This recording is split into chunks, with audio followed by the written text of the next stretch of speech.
Law 1. Never outshine the master. Judgment.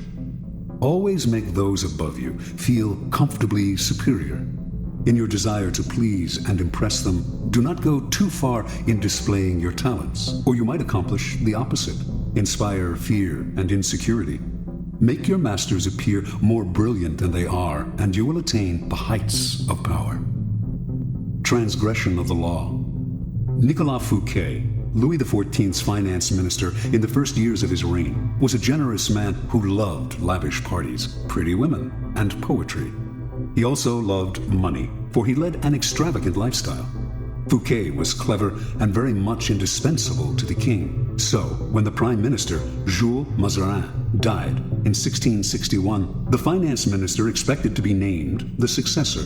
Instead, the king decided to abolish the position.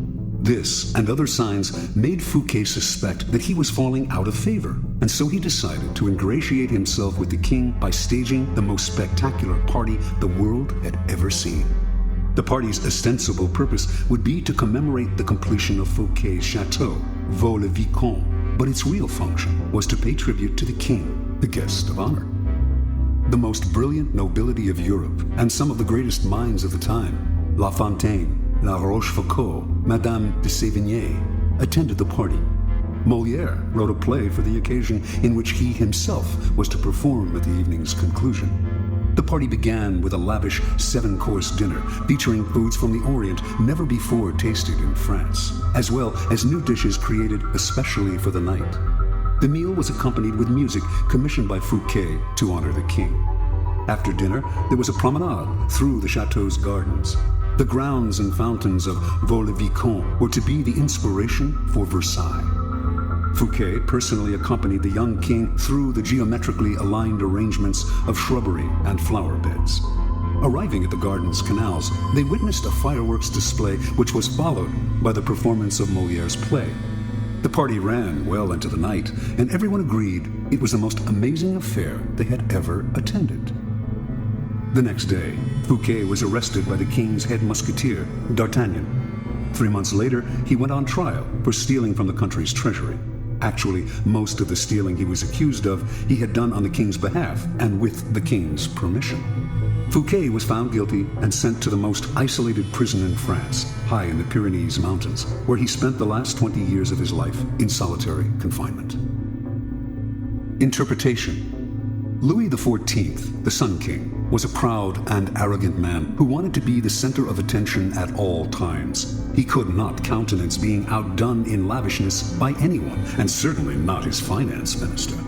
To succeed Fouquet, Louis chose Jean-Baptiste Colbert, a man famous for his parsimony and for giving the dullest parties in Paris. Colbert made sure that any money liberated from the treasury went straight into Louis's hands. With the money, Louis built a palace even more magnificent than Fouquet's, the glorious Palace of Versailles. He used the same architects, decorators, and garden designer. And at Versailles, Louis hosted parties even more extravagant than the one that cost Fouquet his freedom. Let us examine the situation. The evening of the party, as Fouquet presented spectacle on spectacle to Louis, each more magnificent than the one before, he imagined the affair as demonstrating his loyalty and devotion to the king. Not only did he think the party would put him back in the king's favor, he thought it would show his good taste, his connections, and his popularity, making him indispensable to the king and demonstrating that he would make an excellent prime minister. Instead, however, each new spectacle, each appreciative smile bestowed by the guests on Fouquet made it seem to Louis that his own friends and subjects were more charmed by the finance minister than by the king himself, and that Fouquet was actually flaunting his wealth and power. Rather than flattering Louis XIV, Fouquet's elaborate party offended the king's vanity. Louis would not admit this to anyone, of course. Instead, he found a convenient excuse to rid himself of a man who had inadvertently made him feel insecure. Such is the fate, in some form or other, of all those who unbalance the master's sense of self, poke holes in his vanity, or make him doubt his preeminence. Observance of the law. In the early 1600s, the Italian astronomer and mathematician Galileo found himself in a precarious position. He depended on the generosity of great rulers to support his research, and so, like all Renaissance scientists, he would sometimes make gifts of his inventions and discoveries to the leading patrons of the time. Once, for instance, he presented a military compass he had invented to the Duke of Gonzaga. Then, he dedicated a book explaining the use of the compass to the Medicis. Both rulers were grateful, and through them, Galileo was able to find more students to teach. No matter how great the discovery, however, his patrons usually paid him with gifts, not cash. This made for a life of constant insecurity and dependence. There must be an easier way, he thought. Galileo hit on a new strategy in 1610 when he discovered the moons of Jupiter. Instead of dividing the discovery among his patrons, giving one the telescope he had used, dedicating a book to another, and so on, as he had done in the past, he decided to focus exclusively on the Medicis. He chose the Medicis for one reason. Shortly after Cosimo I had established the Medici dynasty in 1540, he had made Jupiter, the mightiest of the gods, the Medici symbol, a symbol of a power that went beyond politics and banking, one linked to ancient Rome and its divinities. Galileo turned his discovery of Jupiter's moons into a cosmic event honoring the Medici's greatness. Shortly after the discovery, he announced that the bright stars, the moons of Jupiter, offered themselves in the heavens to his telescope at the same time as Cosimo II's enthronement. He said that the number of the moons, 4, harmonized with the number of the Medicis. Cosimo II had 3 brothers, and that the moons orbited Jupiter as these 4 suns revolved around Cosimo I, the dynasty's founder. More than coincidence, this showed that the heavens themselves reflected the ascendancy of the Medici family. After he dedicated the discovery to the Medicis, Galileo commissioned an emblem representing Jupiter sitting on a cloud with the 4 stars circling about him, and presented this to Cosimo II as a symbol of his link to the stars.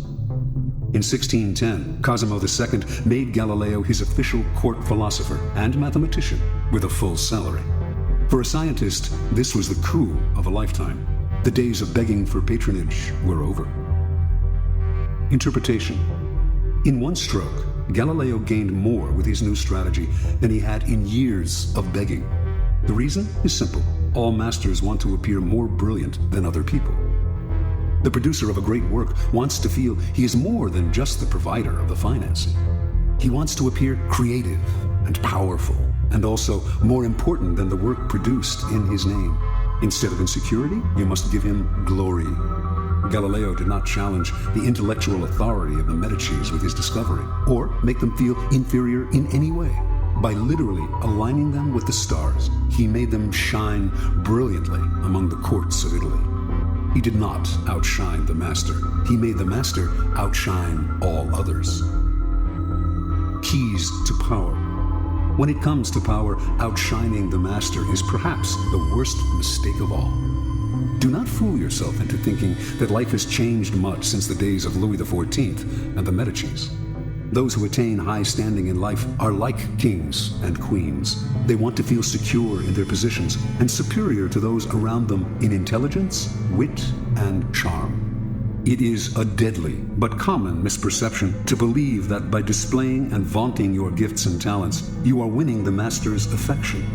He may feign appreciation, but at his first opportunity, he will replace you with someone less intelligent, less attractive, less threatening, just as Louis XIV replaced the sparkling Fouquet with the bland Colbert. And as with Louis, he will not admit the truth, but will find an excuse to rid himself of your presence. This law involves 2 rules that you must realize. First, you can inadvertently outshine a master simply by being yourself. There are masters who are more insecure than others, monstrously insecure. You may naturally outshine them by your charm and grace.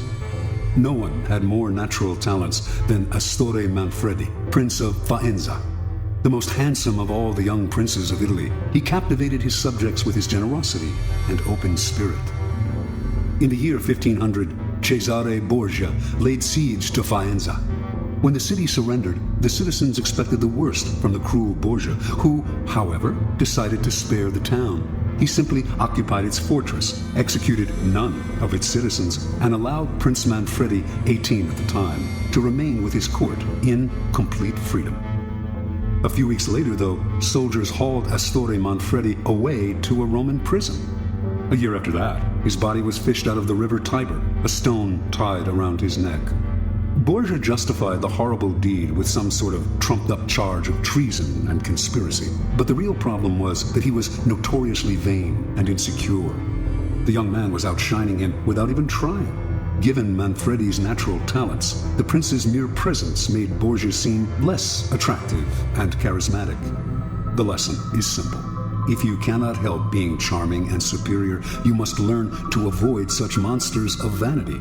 Either that, or find a way to mute your good qualities when in the company of a Cesare Borgia. Second, never imagine that because the master loves you, you can do anything you want. Entire books could be written about favorites who fell out of favor by taking their status for granted, for daring to outshine.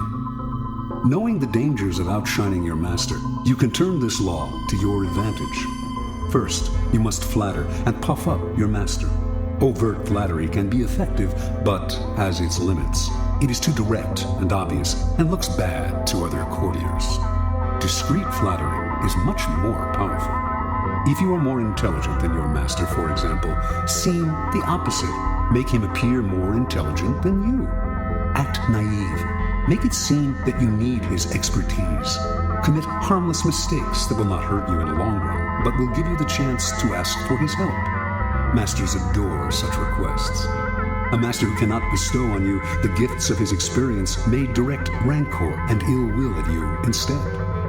If your ideas are more creative than your master's, ascribe them to him in as public a manner as possible. Make it clear that your advice is merely an echo of his advice. He must appear as the sun around which everyone revolves, radiating power and brilliance, the center of attention. If you are thrust into the position of entertaining him, a display of your limited means may win you his sympathy. Any attempt to impress him with your grace and generosity can prove fatal. Learn from Fouquet or pay the price. In all of these cases, it is not a weakness to disguise your strengths if, in the end, they lead to power. By letting others outshine you, you remain in control instead of being a victim of their insecurity. This will all come in handy the day you decide to rise above your inferior status. If, like Galileo, you can make your master shine even more in the eyes of others, then you are a godsend and you will be instantly promoted.